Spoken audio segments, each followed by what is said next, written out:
Ready?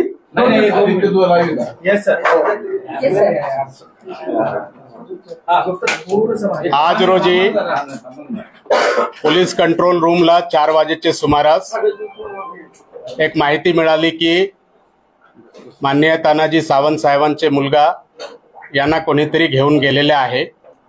हे माहिती मिळाल्यानंतर तात्काळ जे आहे सर्व टीम ऍक्टिव्हेट झालेली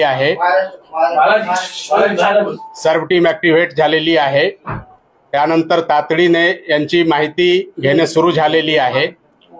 ते पुणेवरून फ्लाइट मध्ये गेलेले आहे आणि फ्लाइट आता कोणत्या दिशेने चालले याबद्दलचे सर्व कन्फर्मेशन आपल्याकडून सुरू आहे आणि यांचे जे आहे ते परत आणण्याचे प्रोसेस मध्ये जे आहे ते सर्व यंत्रणा लागलेली आहे। याबद्दल सिंगल रोड पोलीस स्टेशनला एक किडनॅपिंगची FIR दाखल करण्यात आलेली आहे आणि त्या अनुषंगाने जे आहे क्राइम ब्रांचकडे हे तपास जे आहे ते हँडओव्हर करण्यात येत आहे आणि क्राइम ब्रांचचे जे आहे टीम यांचे तपासमध्ये लागलेले आहे।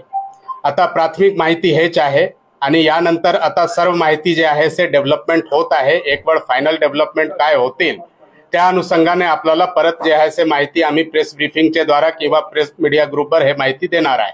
आता जे प्राथमिक माहिती आहे इतकीच माहिती आहे आणि यांच्या अनुषंगाने वेगळे वेगळे दृष्टिकोनातून वेगळे वेगळे यंत्रणाकडून प्रयास चालू आहे। आता आमचे जे प्रयास आहे की ते सुखरूप जे आहे ते कसा आपल्याकडे परत येईल त्या अनुषंगाने आमच्या तर्फे सर्व प्रयास जे आहे ते चालू आहे। त्याच्यावर अजून बेपत्ता किंवा किडनॅपिंग असं काहीही नाहीये, कारण त्याचे 2 मित्रच आहेत। असं नवीन किंवा अननोन पर्सन किंवा असं कोणीही त्याच्यामध्ये नाहीये। अजून आम्हालाच नेमकं माहित नाही की ते असं फोन न करता किंवा माझ्या घरात आतापर्यंत अशी पद्धत नाही।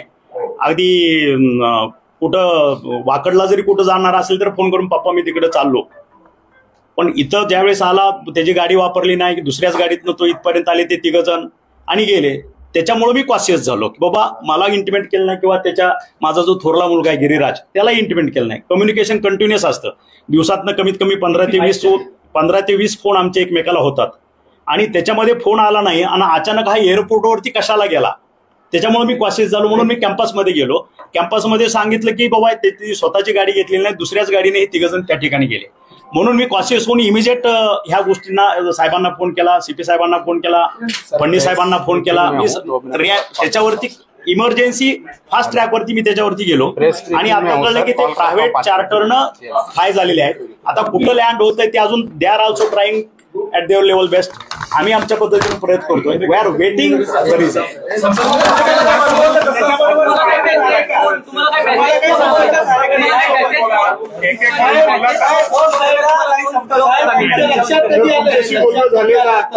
सुखरूप आहेत का? तुमच्याशी बोलणं झालंय?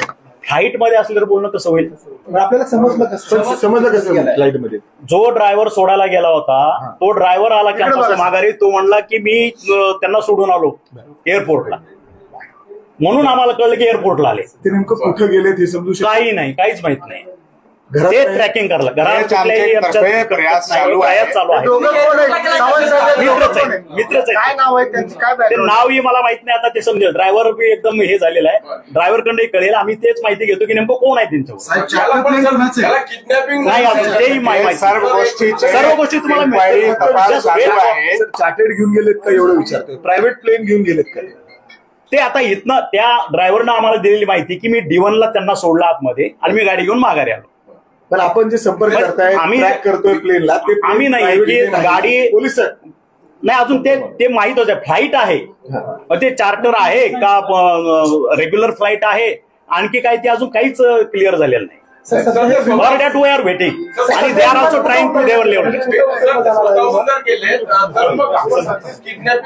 नाही आम्ही काय सांगितलं, स्वतःहून गेले म्हणजे जसं आमच्यात कम्युनिकेशन असतं ते कम्युनिकेशन झालं नाही म्हणून मी रेस्टलेस झालेलो आहे, बाकी काही नाही। Okay, thank you.